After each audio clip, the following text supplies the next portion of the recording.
In Between Friends. I am Rebecca and I am here with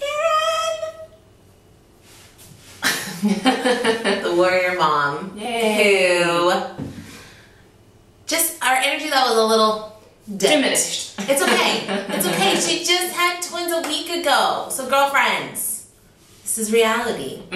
This is straight up reality too. I would like a little credit for coming to you without any makeup on today. Is she brave? She's brave. Yeah, I hate saying, I was thinking about this morning, I'm like, I'm brave to do this. And I'm like, there are people fighting for our country other places. That's brave. This is not ultimately that brave. But in a women's world, a little brave. It is. Yeah. It is. So we're going to take you through a series that'll be uploaded throughout the next month. A kind of Erin's gut reactions to this past week and this whole shift in birth. And so we're going to kind of start with the very beginning with why did you have twins so early, and not really early, No. but earlier than you were expecting. Yeah, I had my twins at 35 weeks gestational age.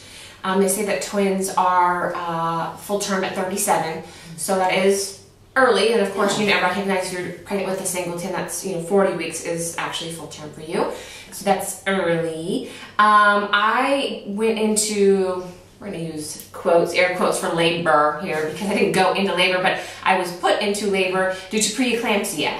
And again, when Rebecca and I were talking about discussing this with you, I am not going to really get into the nuts and bolts of what preeclampsia is. It is pregnancy-related hypertension, and it can lead to stroke, seizures, organ failure, all due to high blood pressure in the pregnant woman. And again, mine was caused because of this twin pregnancy aspect.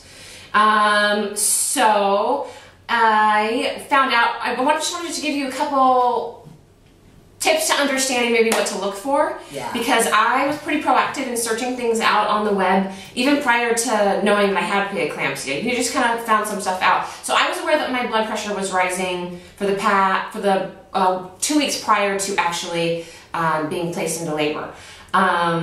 It just slowly, they were always constantly retaking my blood pressure.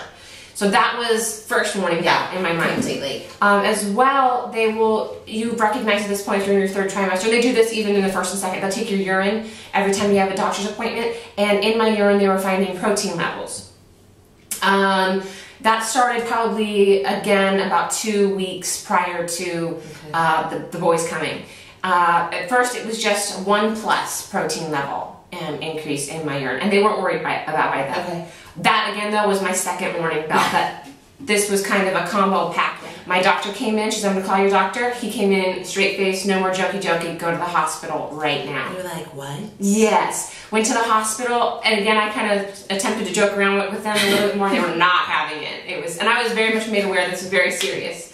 I can see you like, well, let's have fun with this just a little bit more. Let's have fun with seizures. And like nobody was having it. Strokes. Whatevs. It's a laughing matter. Totally not having it. So my husband and I went to the hospital. It took them, I got to the hospital at 5 p.m. By 6 p.m. I was made aware that, we were prepping for C-section. It was really, really quick. They'll take your, they'll do a catheter to check your urine. They'll do blood work. It came back within a half hour and we were rolling. It was really, really quick, and it was, again, past the 35-week point, he was really, really comfortable taking it. If you're prior to that with twins and maybe with a singleton, a little, maybe the 37-week point, they're really going to do a whole lot to sort of try and stave off bringing your baby or babies. But they were kind of confident that the boys were going to be okay, and they were more worried about me. Again, preeclampsia will only affect you. It has no effect on the baby or babies. It was never something that was going to largely affect the dudes. It was all about me at that point and making sure that it didn't increase in levels. They're going to place you on a magnesium sulfate drip. This protects the baby's brains, and it also pulls down your blood pressure. That is the worst part of preeclampsia.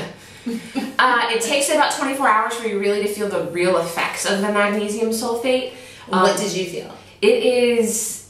I felt nauseous, I had a migraine, I did end up throwing up at the 24-hour period mark with it in me. It's just really hard, and if you read anything online about it, that's what women say. So when they told me they were hooking me up to it, I was like, I haven't heard very good things about this. 24 hours though, and it was really, I was kind of out of my mind with the magnesium sulfate. But then they took me off of it, and it took about an hour for them to flush my systems with the IVs that I was still attached to, and I felt great. And I immediately got my sense of self back. But I was really not myself with that mag drip. Yeah. So that is it. They'll continue to take your blood pressure afterwards. They will also increase your doctor's visit. Instead of seeing your doctor 6 weeks after birth, you'll have to go in 2 weeks later so they can check your blood pressure. And my blood pressure remained high until I left the hospital. I wonder why. I wonder why. So just recognize those symptoms and recognize, I hope that you don't ever have to experience it. It wasn't bad at all for me. I don't want you to be scared by it at all. Your doctors are really proactive. They'll take care of it, but just beware. Yeah, I love it. And I think that it's just one of those things that you don't know until you walk through it, which is why we want to share this with you so soon after Erin gave birth, just because it is fresh, and it's this journey that's just your own. Every birth story is different. Every journey that you're going to take from that point on is your own, totally dependent upon you and your health and your child. So we are just here to educate you. We're not doctors. We're not giving any medical advice whatsoever. We know you know that, but I know that there's some people out there that just need to be reminded. Anyways, we just so appreciate you spending time with us. Like our video, subscribe to our YouTube channel. We're excited. We just hit 5,000 views. Whoop, whoop. That's crazy to us. So we're super excited that you would even entertain or have us in your home, I should say. And if you have more, we do have a vlog at www.inbetweenfriends.com that we'd love for you to stop by and check us out. Till then, ladies, hope you're well. Take care. Bye.